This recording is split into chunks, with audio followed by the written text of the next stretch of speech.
Hello everyone. In this video, we'll go through a step-by-step process using Tableau to connect to a data source. Let's get started. Let's connect to an Excel file that contains data so you can analyze it in Tableau. Step 1. Connect to the Excel file. Launch Tableau Desktop and on the Start page, click Microsoft Excel. In the Open dialog box, navigate to where you saved the Excel file. Select it and click Open. Step 2. Rename the data source.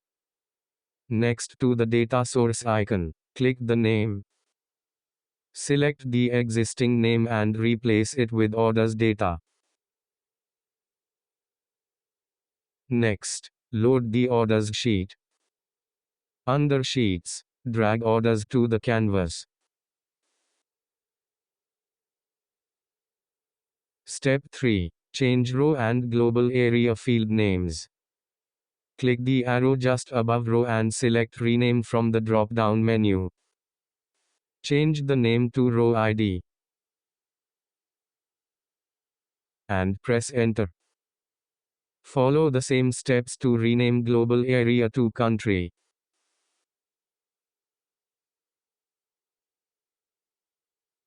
Step 4. Change the data type for the country field to the geographic role of country region.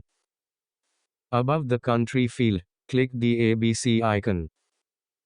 Point to geographic role and select country region. Finally, to view customization and other options there, click the Sheet 1 tab.